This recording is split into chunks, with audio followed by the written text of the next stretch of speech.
So in the end, I think getting the bike on camera and talking about it was all it really took to get me excited about the bike again. And the response that I got on YouTube and also on Instagram also helped with me getting a bit more excited. So I am going to finish the bike. The other thing to get me interested is start ordering parts. And as soon as they start arriving, I get pretty interested in the build again too. So I ordered a relatively tame motor. I got the Life-In 4-speed manual motor. That was actually the first engine that I put into a CT70.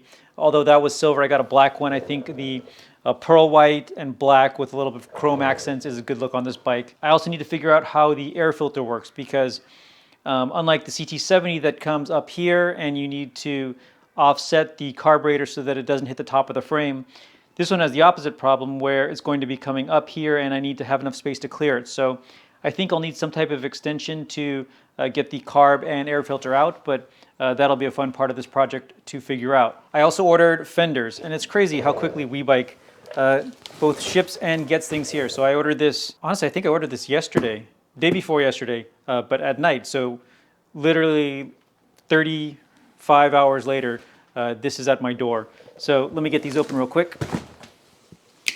So these are nice heavy steel fenders. They come with a light primer on. Doesn't seem like a high quality primer. I think it's just so that it doesn't rust while it's in storage. And the front fender with also a similar shape. Let me know in the comments below what you guys think I should do by way of color for the fenders. The bike is a pearl white powder coat. I'm not sure if I should do this in the same pearl white or another color to accent the bike. But let me get some of this cleaned up and see what the fit looks like.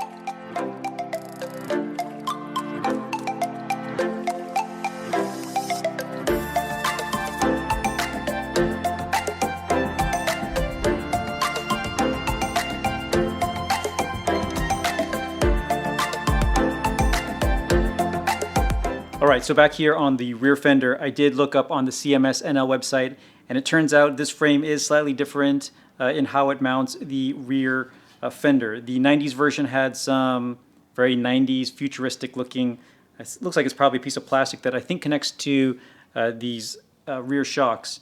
So I am going to have to somehow drill, let's see, to look just about like here.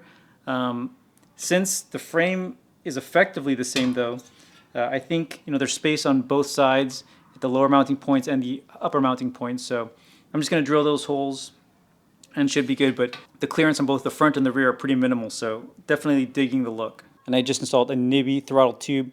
I actually tried this on another bike. This one was one of the best of the different Amazon throttle tubes I've tried in the past. It's amazing how much character gets added to a bike once you put the fenders on, but really like the rear fender there that I just mounted at the top mounting point for now, but seems good enough as I figure out the final wheel placement once I get the chain on. And then the front fender here mounted and fit really well. Definitely like the look. Still need to figure out what color I'm going to go with these. Honestly, I kind of like this primary grayish color, but let me know what you think I should do in the end. All right, so I've got the back pin through, and I thought now I can just swivel it up, but the problem that I'm having now is that this piece, which is the holder for the clutch cable, that before it goes into the actual catch to move the clutch in and out, is hitting against this part of the frame. So I'm not sure what to do because I can't cut this off. I absolutely need this. So I think I probably need to trim here. I'm going to see what other options I've got. All right, so I used my electric sander and I just took a little bit off here. I think it'll give me just enough clearance to clear this now. So with the exception of a little bit of modification I had to do with a little part of the bracket on that engine, it went in relatively easily.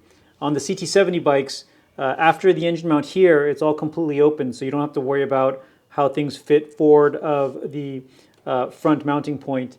I'm pretty sure that the Zongshen 190 or the Daytona motor wouldn't fit in here because the engine head has very little clearance, and I remember in that case, at least on the CT70, I couldn't even run that kind of fender because it went so far forward. I remember it was considerably wider too, so this is probably the biggest engine. Well, I say that. I'm not sure how big the 140 head is. You may be able to get that in there, but this one just barely fit. I think it looks great, though. I like the black. Again, it goes well with the other colors that I'm doing on the bike. And the fenders add quite a bit of character. I really like that front and the shape of the rear fenders here. So let me know what you think I should do by way of painting the fenders. Still haven't figured that out.